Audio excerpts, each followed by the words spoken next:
ദേശീയപാത 66 വികസനത്തിന്റെ ഭാഗമായുള്ള ഇടപ്പള്ളി അരൂർ ഉയരപാത സംസ്ഥാനത്തെ തന്നെ ഏറ്റവും ഉയരമുള്ള എലിവേറ്റഡ് ഹൈവേ എന്ന് ഹൈബി ഈഡൻ എം പി 3000 കോടി രൂപയാണ് പദ്ധതിയുടെ ചെലവായി പ്രതീക്ഷിക്കുന്നത്. DPRന് അംഗീകാരം നൽകാൻ ഉപരിതല ഗതാഗത വകുപ്പ് മന്ത്രി നിതിൻ ഗഡ്കരിയോട് അഭ്യർത്ഥിച്ചിട്ടുണ്ടെന്നും ഹൈബി ഈഡൻ പറഞ്ഞു. ഇടപ്പള്ളി, പാലാരിവട്ടം, വൈറ്റില, കുണ്ടന്നൂർ എന്നീ പ്രദേശങ്ങളിലെ ഗതാഗതക്കുരുക്കിന് ശാശ്വത പരിഹാരമായാണ് എലിവേറ്റഡ് ഹൈവേ സ്ഥാപിക്കുന്നത്. ഏകദേശം 3000 കോടി രൂപയാണ് പദ്ധതി ചെലവ് പ്രതീക്ഷിക്കുന്നത്.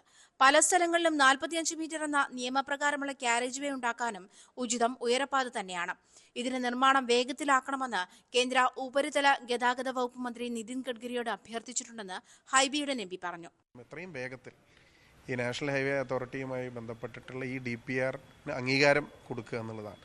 ഏകദേശം 3000 കോടി രൂപയാണ് ഇതിന് ചെലവ് പ്രതീക്ഷിക്കുന്നത്. അതുകൊണ്ട് തന്നെ അങ്കമാലി കുണ്ടന്നൂർ ദേശീയ പാതയുടെ സമാന്തര പാത പോലെ തന്നെ വില്ലിംഗ്ടൺ ഐലൻഡിലേക്ക് പോർട്ട് കണക്ടിവിറ്റിയുമായി ബന്ധപ്പെട്ട് നെട്ടൂരിൽ നിന്ന് ആരംഭിക്കുന്ന പുതിയ ഹൈവേ പോലെ തന്നെ ഇത് കേരളത്തിലെ ഏറ്റവും പ്രധാനപ്പെട്ട ഒരു ജംഗ്ഷനായി നെട്ടൂര് ഇതുമായി ബന്ധപ്പെട്ട് മാറാൻ പോവുകയാണ്. DPRന് സാങ്കേതികമായ കാലതാമസമുണ്ടായി.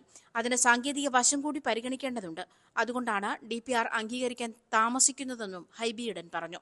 DPRന് അംഗീകാരം നൽകാൻ നിതിൻ ഗഡ്കരിയോട് അഭ്യർത്ഥിച്ചിട്ടുണ്ട്. ദേശീയപാത അതോറിറ്റിയെ സംബന്ധിച്ച് വളരെ പ്രധാനപ്പെട്ട ഒരു പദ്ധതിയാണിത്. പദ്ധതി യാഥാർത്ഥ്യമാകുന്നതോടെ നെട്ടൂർ കേരളത്തിലെ തന്നെ ഒരു വലിയ ജംഗ്ഷനായി മാറും.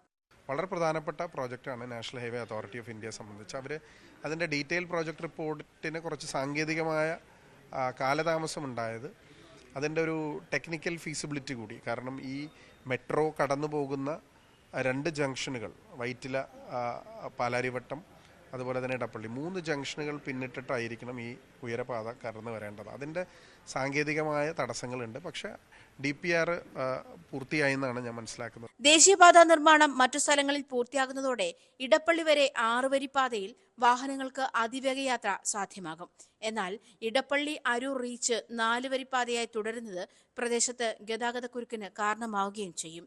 ഇക്കാര്യം ചൂണ്ടിക്കാട്ടിയാണ് ഉയരപ്പാത നിർമ്മാണം വേഗത്തിലാക്കണമെന്ന് MP ആവശ്യപ്പെട്ടത്. പാലാരിവട്ടം ബൈപ്പാസിൽ നിർദ്ദിഷ്ട മെട്രോയ്ക്ക് മുകളിലൂടെ കടന്നുപോകുന്ന വിധത്തിലാണ് ആകാശപാത നിർമ്മിക്കുക. ന്യൂസ് 18 കൊച്ചി.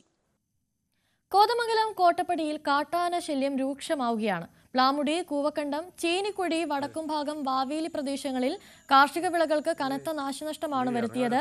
ഏറ്റവും പ്രശ്നക്കാരൻ മുറിവാലൻ കൊമ്പനാണ്. പടക്കം പൊട്ടിച്ചാൽ പോലും ഈ ആന പിന്തിരിയാത്തത് നാട്ടുകാരെയും വനപാലകരെയും കുഴപ്പിക്കുന്നുണ്ട്. 2 ദിവസം മുൻപ് പ്ലാമുടി ഭാഗത്ത് വീടുകൾക്ക് സമീപം വരെ ആനകൾ എത്തിയിരുന്നു. ഇന്ന് പുലർച്ചെ ചീനിക്കുഴി ഭാഗത്ത് മനോജ് എന്ന കർഷകന്റെ റംബൂട്ടാൻ, പൈനാപ്പിൾ, ഫെൻസിംഗ് തുടങ്ങിയവ ആനക്കൂട്ടം നശിപ്പിച്ചു. വൈദ്യുതി കമ്പിയിലേക്ക് കൂറ്റൻ പനമരങ്ങൾ മുറിച്ചിട്ട് ലൈനുകൾ തകർത്തതിനാൽ വൈദ്യുതി തടസ്സവും ഉണ്ടായിട്ടുണ്ട്.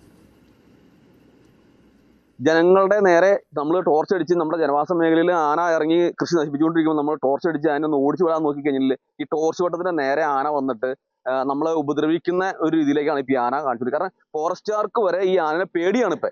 അപ്പൊ അങ്ങനെ അത്രയ്ക്കും പ്രശ്നക്കാരനായ ആനേനെ ഈ നാട്ടിൽ നിന്ന് ജനങ്ങൾക്ക് ജീവന് ഭീഷണിയാവാ, ആരെങ്കിലും ആന കൊല്ലുന്നതിന് മുമ്പായിട്ട് അധികാരികൾ ഇടപെട്ട് ഈ സാധനത്തിന് ഇവിടെ നിന്ന് മാറ്റണം എന്നുള്ളതാണ് ഞങ്ങളുടെ എല്ലാവരുടെയും, ഈ നാട്ടിലെ എല്ലാവരുടെയും ആഗ്രഹം. അതാണ്. അതിന് വേണ്ടിയിട്ട് എന്തെങ്കിലും ചെയ്തു തന്നെ.